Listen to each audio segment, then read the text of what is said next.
자, 반갑습니다. 자, 이번 시간에는 지난 시간에 글로벌 경제 활동과 지역 변화 이어서 오늘 주제는 다국적 기업의 공간적 분업 체계에 대해서 한번 살펴보도록 합시다. 자, 우리가 다국적 기업에 대해서 이미 배운 바 있는데 다국적 기업이란 어떤 것을 의미했죠? 네, 그래요. 다국적 기업은 본사를 기점으로 여러 나라를 대상으로 생산과 소비 활동을 하는 기업을 다국적 기업이라고 했습니다. 자, 그러면 오늘 이 시간에는 다국적 기업의 공간적 분업이 어떻게 나타날지에 대해서 한번 같이 살펴보도록 합시다. 자, 먼저 다국적 기업의 의미 다시 한번 살펴봅시다. 자, 다국적 기업이란 세계 각지의 지점, 생산 공장을 운영하며 그리고 전 세계를 대상으로 생산과 판매 활동을 하는 기업을 다국적 기업이라고 합니다. 그래서 이제 다국적 기업의 주요 이제 판매 대상이 자국뿐만 아니라 여러 나라, 2개 이상의 나라에 이제 본사도 있고 이제 자국의 본사가 있고 그리고 이제 지점이 있는 지점도 있고 생산 공장도 있고 이래서 이제 많은 나라의 생산과 판매 활동을 하는 기업을 다국적 기업이라고 합니다. 자, 다국적 기업이 되기까지는 이제 처음부터 이제 다국적 기업이 되기는 어렵겠죠, 그렇죠? 그래서 이제 나름의 성장 과정이 있는데 성장 과정을 보면 첫 번째로는 세계화에 따라 생산비를 줄이고 시장을 개척하기 위해서 이제 다국적 기업을 설립하게 됩니다. 이제 인건비라는 게 존재하죠, 그렇죠? 그래서 기업은 아무래도 비용을 줄이면 줄일수록 기업의 이익이 많아지기 때문에 이제 인건비가 싼 노동비가 싼 이제 나라로 이제 가서 이제 공장을 많이 짓는 경우가 있어요. 그리고 또는 이제 새로운 시장을 개척하기 위해서 이제 우리나라 시장에는 경쟁자가 너무 많은 거야. 그래서 다른 나라에 경쟁자가 조금 없는 나라로 가서 이제 판매를 하게 되면은 그게 이제 시장을 개척하는 의미로 볼 수 있겠죠. 그래서 이런 이유로 이제 다국적 기업이 다른 나라로 가게 되는 이유 중 하나이고, 그리고 두 번째, 해외 판매 지점을 개설한다. 그래서 아예 외국에다가 판매 지점을 만들어 주는 거예요. 이런 경우에도 이제 다국적 기업이 될 수 있는 바탕이 되겠고, 그리고 세 번째는 해외에 이제 생산 공장을 건설하게 됩니다. 생산 공장. 그래서 아예 이제 해외에서도 만들 수 있게끔 이제 제조업을 해외에서도 할 수 있게끔 해외 생산 공장을 건설하게 된다. 자, 그럼 이제 본사와 이제 연구소, 생산 공장, 판매 지점 이렇게 차례로 볼 텐데, 일단 본사는 제일 처음에 만들어진 회사겠죠, 그렇죠? 그래서 정보와 자본 확보에 유리한 본국, 그러니까 이제 처음에 만들어진 그 회사, 그 나라의 이제 대도시에 입지하게 된다. 자, 여기서 대도시에 입지한다고 했는데 왜 대도시에 입지했을까? 그렇죠. 앞에 나와 있죠. 정보와 자본 확보에 유리하다라는 거야. 아시겠죠? 그러니까 소도시나 이런 농어촌에서는 이런 정보력이 아무래도 대도시에 비해서 조금 부족할 수 있다. 그래서 이제 정보와 자본 확보에 유리한 대도시에 이제 주로 본사가 입지하고 있다. 그래서 우리나라도 대부분의 회사들의 이제 본사가 서울에 위치하고 있죠, 그렇죠? 그래서 이것만 봐도 본사가 대도시에 입지한다는 것을 확인할 수 있습니다. 자, 두 번째, 연구소입니다. 자, 연구소는 이제 연구기관이나 이제 뭐 대학교 같은 이런 연구하는 시설, 이런 시설과 그리고 전문 인력이 풍부한 곳에 입지하게 된다. 그래서 이 연구소도 마찬가지로 이제 농어촌 지역에는 많이 있지 않습니다. 이런 전문 인력과 이런 연구 시설이 이제 풍부한 곳에 입지하게 되는데 아무래도 대도시 쪽이 많을 거예요, 연구소도. 그래서 이제 전 세계적으로 유명한 이제 연구소가 많이 입지하고 있는 곳이 이제 실리콘밸리가 있어요. 미국의 실리콘밸리. 이제 그런 곳은 전문 인력, 그러니까 전문 인력이라는 건 고급 인력을 의미해요. 그래서 고급 인력이라는 건 이제 많이 배운 사람들, 쉽게 얘기해서 그냥 똑똑한 사람들, 그런 이제 똑똑한 사람들이 많은 곳에 이제 연구소가 많이 지어지는데, 근데 그런 똑똑한 사람들을 데려와서 이제 일을 시키기 위해서는 아무래도 환경이 좀 좋은 조건이어야지 그런 사람들이 오겠죠. 그렇죠? 그래서 아무래도 좀 입지 환경이 좋은 곳에 연구소가 많이 이렇게 세워집니다. 자, 세 번째, 생산 공장입니다. 아무래도 생산 공장에서는 많은 사람들이 이제 노동력이 필요하겠죠. 그렇죠? 근데 이때 노동력은 이제 저렴한 게 좋겠죠. 아무래도 기업 입장에서는. 그래서 노동비를 아껴서 그 비용 부분에서 절감을 통해서 이익을 이제 얻어야 되기 때문에 노동비가 저렴한 개발도상국으로 간다라는 거예요. 그래서 너희 뭐 간단하게는 옷이나 신발 이런 것만 봐도 이제 택 보죠. 택 그러면은 뭐 그 옷이 어디서 만들어졌는지 그 원산지가 나오는데, 이제 생산지가 나오는데 그거 보면은 대부분이 다 개발도상국으로 많이 있을 거예요. 아마 메이드 인 코리아나 메이드 인 뭐 재팬이나 메이드 인 USA는 거의 못 보지 않았을까 싶어요. 왜냐하면 특히 옷 같은 거, 이제 이런 옷 같은 거는 이렇게 큰 기술이 필요 없죠. 그래서 이제 그냥 이렇게 찍어내고 이제 아무래도 그냥 사람들이 이렇게 하는 게 많기 때문에 노동비가 저렴한 뭐 개발도상국 베트남이나 이런 곳에서 많이 생산이 됩니다.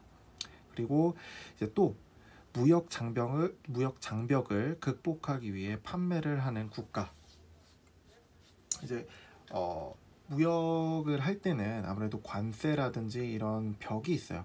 우리나라에서는 거래를 할 때 이제 관세가 안 붙죠. 그쵸? 자국이니까. 근데 다른 나라랑 거래할 때는 세금이 또 붙는단 말이야. 관세라는.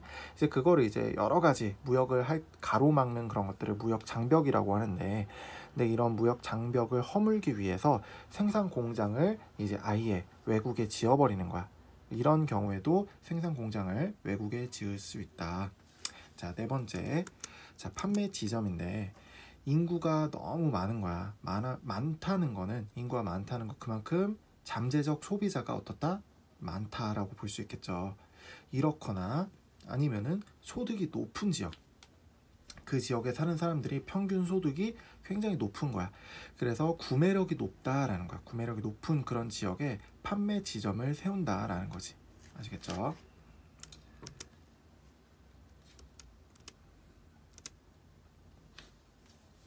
자, 여기 다국적 기업의 공간적 분업, 자 이렇게 나와 있는데, 자 여기 지금 너희 교과서에 나와 있어요. 교과서 165페이지에 나와 있는 건데, 지금 영국에 보면은 청바지 본사가 있어요. 청바지 본사가 청바지 본사, 이거 영국 본사가 어디 청바지지? 잘 모르겠네.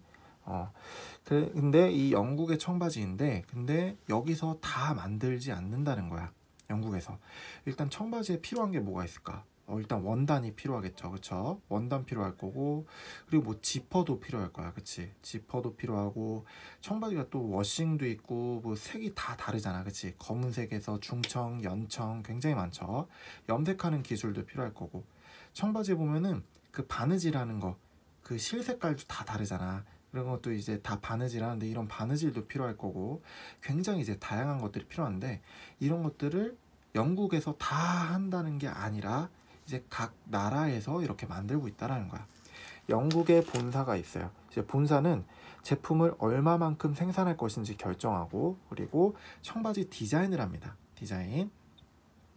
그리고 이탈리아에서는 그 청바지 원단을 염색하는 거야. 염색하고, 튀니지에서는 청바지를 바느질하고, 그리고 베냉에서는 면직물, 그러니까 청바지 그 원단 그거를 구매하고, 그리고 나미비아에서는 이제 단추용 나미비아산 구리를 구매하고, 일본에서는 일본산 지퍼를 구매하고, 그래서 각 나라에서 이렇게 맡긴다는 거지. 그래서 다국적 기업이 이렇게 공간적으로 분업하고 있는 모습을 이렇게 세계 지도를 통해서 우리가 살펴볼 수 있습니다. 그래서 이제 청바지가 하나 만들어지기까지에는 이제 많은 나라들의 이런 분업이 있었다, 그렇게 보시면 돼요. 자, 그래서 기억 디귿에 알맞은 말을 써보자. 자, 이렇게 나와 있는데, 기억부터 봅시다. 자, 고급 인력이 풍부하고 교육 및 연구 시설이 잘 갖추어진 지역에 뭐를 두는 것이 좋다? 그렇죠. 연구소죠. 연구소를 두는 것이 좋다. 자, 그리고 두 번째, 인구가 많거나 소득이 높아서 제품을 많이 구매할 것으로 예상되는 지역에 많이 구매할 것 같아. 이런 지역에 그렇죠. 판매 지점을 위치시키면 되겠죠. 그렇죠? 자, 그리고 디귿. 자, 다양한 정보를 수집하고 자본을 확보하는데 유리한 지역에 있는 것이 좋아요. 자, 이거는 농어촌 지역 대도시. 대도시죠. 대도시에 주로 위치하고 있는 것이 본사라고 했습니다. 자, 2번. 자, 이거는 한번 개인적으로 한번 풀어보세요. 자, 이것도 한번 개인적으로 풀어봅시다. 자, 그러면 다국적 기업이 생산 공간에 어떤 영향을 미칠까? 이제 기업이 한 나라에서만 이제 생산을 하는 것이 아니라 여러 나라에서 이제 분업을 시켜서 완제품을 만드는데, 근데 그렇게 분업을 시켰을 때 그 각 나라에 어떤 영향을 미칠까, 그 내용이에요. 자, 다국적 기업이 우리나라에 들어온다, 다른 나라에 들어가게 되면 그 지역에 어떤 변화를 이제 끼치게 될까? 일단 긍정적인 측면과 부정적인 측면이 있는데, 자, 긍정적인 측면 먼저 보면 첫 번째, 간단하게 일자리가 증가해요. 당연한 얘기겠죠? 일이 들어와, 공장이 들어오게 되면 당연히 일자리가 증가할 수밖에 없겠죠. 굉장히 긍정적인 효과라고 볼 수 있겠죠. 자, 두 번째, 관련 산업 발전으로 인해서 그 지역 경제 자체가 활성화될 수 있다라는 거예요. 아시겠죠? 예를 들면은 구글 본사에서 우리나라에 구글 뭐 그런 연구소나 뭐 이런 판매 지점이나 이런 것들을 굉장히 많이 막 이렇게 만든다고 치면은 우리나라 그 지역 경제가 엄청나게 활성화될 거예요. 그렇죠? 구글이라고 하면은 미국에서도 전 세계에서도 열 손가락 안에 들어가는 굉장히 큰 기업인데, 그런 기업이 우리나라에 연구소를 짓는다. 이런다면 굉장히 이 지역 경제 활성화가 엄청나게 일어날 수 있겠죠. 그리고 관련 기술을 습득할 수 있다. 그렇게 다국적 기업이라고 하면은 굉장히 많은 기술들을 갖고 있는 그런 기업일 텐데, 그런 기업이 다른 나라로 들어간다, 혹은 우리나라로 온다라고 한다면 그 기업이 갖고 있는 그런 기술들을 습득하는데 아무래도 유리한 점이 있겠죠. 그래서 예를 들면 구글이 갖고 있는 그런 클라우드 기반의 어떤 기술들이 굉장히 많을 거야. 그치? 그래서 그런 연구소가 우리나라로 들어온다라고 한다면 이제 우리나라 사람들이 거기 가서 많이 일을 하겠죠. 그쵸? 그러다 보면은 우리나라 사람들이 그런 클라우드 기술을 많이 습득하게 되고, 이제 결국에는 관련 기술을 우리나라가 습득할 수 있는 기회가 될 수 있다라고 볼 수 있습니다. 자, 이렇게 긍정적인 영향이 있는 반면에, 자, 부정적인 영향도 있는데, 첫 번째는 단순 노동에 한정되는 일자리다. 선생님이 지금 구글을 예로 들었지만 그런 경우는 정말 흔치 않다는 거야. 본사나 연구소나 이런 좋은 고급의 어떤 그런 시설들은 다 자국에다가 남기는 경우가 많아요. 그리고 아주 단순하고 이렇게 단순 조립이나 아니면 단순 염색이나 단순 가공이나 이런 것들은 이제 외국에 보내는 거야. 이렇게 고급 인력이 필요 없는 단순 노동력만 필요한 그런 지역에다가 공장을 짓는 거예요. 아시겠죠? 그래서 우리나라 삼성만 봐도 본사 우리나라에 있고, 이제 삼성 연구소 이런 것들이 다 우리나라에 위치하고 있어. 근데 뭐 이런 핸드폰을 만든다라는 거나 이런 것들은 다 이제 인건비가 싼, 노동력이 싼 그런 개발도상국에 많이 공장을 짓고 있죠.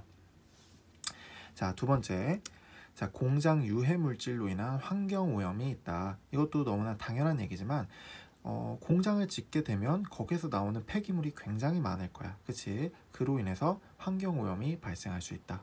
자, 세 번째, 자, 생산 이익의 대부분이 본사로 이제 흡수가 된다는 거야. 선생님, 거기서 생산을 하게 되면 그 사람들도 월급 받고 일하잖아요. 근데 왜 이익이 본사로 흡수가 될까요? 이런 공장들은 대부분 거기서 일하는 사람들은 단순 노동자들이 많아요. 그래서 그 인건비가 굉장히 저렴하다 그랬지. 그치? 근데 인건비가 저렴하다 그래서 그 상품의 가격도 저렴한 것은 아니야. 예를 들어 핸드폰 지금 나오는 거 갤럭시만 해도 뭐 100만 원 뭐 이렇게 넘어가잖아. 그치? 근데 그 100만 원짜리를 만드는데 그 인건비에서 차지하는 부분이 굉장히 작다라는 거야. 100만 원 중 그 인건비가 차지하는 부분이. 그래서 나머지 부분은 다 누가 가져가겠어? 나머지 부분은 다 본사가 가져가겠죠. 그렇죠? 그래서 그 생산이익의 대부분이 본사로 흡수된다라는 거야. 100만 원짜리 핸드폰 팔았으면은 그 100만 원짜리 핸드폰 판 그 이익이 그 나라 사람들한테 돌아가야 되는데 그렇지 않다. 그 대부분이 본사로 간다. 그런 얘기예요. 자, 두 번째. 자, 다국적 기업이 나가는 지역에 미치는 변화다. 자, 산업 공동화 현상 발생. 자, 이거 중요합니다. 산업 공동화 현상 발생. 자, 산업 공동화라는 건 뭐냐면 일단 그 지역을 기반을 이루고 있던 산업이 이제 다른 지역으로 옮겨가는 거야. 다른 지역으로 이제 옮겨갈 때 그 지역에 옮겨갔으니까 없어질 거 아니야. 그치? 일하고 있던 그 산업이 없어지겠죠. 그 없어진 자리에 산업이 이제 쇠퇴하는 현상을 산업 공동화 현상이라고 합니다. 그러니까 쉽게 얘기해서 선생님이 어렸을 때만 해도 그 옷 보면은 메이드 인 차이나가 굉장히 많았거든. 메이드 인 차이나. 그래서 선생님 나이키 티셔츠 있잖아. 나이키 티셔츠 이렇게 보면은 나이키 이렇게 있고 택에 보면 나이키 그 밑에 메이드 인 차이나. 대부분이 메이드 인 차이나였어. 근데 요새 나이키 티 봐라. 메이드 인 차이나 거의 없어요. 어디가 많냐면 메이드 인 베트남이 많아요. 메이드 인 베트남. 왜 그럴까? 왜 차이나에서 베트남으로 바뀌었을까? 그렇죠. 인건비가 어떻기 때문에 베트남이 더 싸기 때문에. 아시겠죠? 그래서 그 예를 들어 옷 만드는 그런 기술들이 그런 공장들이 중국에 많이 있었는데 근데 그 공장들이 싹 다 베트남으로 이동해 버렸어. 그러면은 그 중국에 있던 그 옷 만드는 그런 산업들은 어떻게 됐을까? 당연히 쇠퇴할 수밖에 없겠죠. 이런 현상을 뭐라 부른다? 산업 공동화 현상이라고 합니다. 자, 이런 산업 공동화 현상이 발생할 때 문제점은 뭐냐면 대규모의 실직자가 발생할 수 있다라는 거야. 그 중국에서 옷 공장에서 일하던 사람들이 많았을 거 아니야, 그치? 근데 그 옷 공장이 베트남으로 다 이동했어. 이동하게 되면 중국에서 일하던 사람들이 어떻게 돼? 다 실직자가 될 수밖에 없겠죠. 그리고 옷 공장이 있음으로 인해서 거기에 이제 중국인들이 많이 일을 하면서 지역 경제가 활성화됐을 텐데 근데 공장이 다 이전하게 되면서 실직자가 발생하고 그로 인해서 지역 경제는 당연히 침체될 수밖에 없겠다.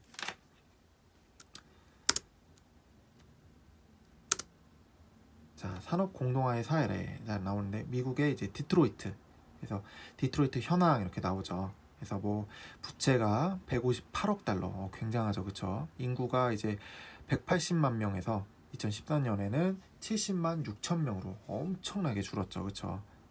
그래서 이렇게 쭉쭉쭉 한번 이렇게 읽어보세요. 그래서 산업 공동화, 여기 미국에 있던 그런 산업들이 다른 곳으로 이전하게 되면서 이제 경제가 굉장히 급속도로 나빠지고 뭐 범죄율까지 증가하고 뭐 이런 사례가 있다. 자, 그래서 다국적 기업의 이동과 생산 지역의 변화 이렇게 나와 있는데 선생님이 방금 예시를 들어준 거예요. 그래서 중국에서 베트남으로 계속 이동하는 모습. 그래서 이제 그 자료 1번을 보면은 유입 기업 수. 자, 이렇게 보면은 유입하는 데는 그 베트남 쪽이 굉장히 많아요. 베트남 쪽에서 유입을 많이 하는데 중국에서는 계속 유출 기업이 많아지고 있다라는 거야. 그래서 중국에선 유출이 많아지고 베트남에선 유입이 많아지고 있다. 왜? 생산비가 베트남이 더 싸기 때문에. 근데 그것뿐만 아니라 이제 뭐 아세안 경제 공동체 출범 이걸로 인해서 베트남이 점점점 매력적인 투자처로 이제 각광받고 있기 때문이다. 그래서 여러 가지 이유로 베트남으로 이전하는 그런 공장들이 많아지고 있다. 그로 인해서 산업 공동화 현상이 일어난다.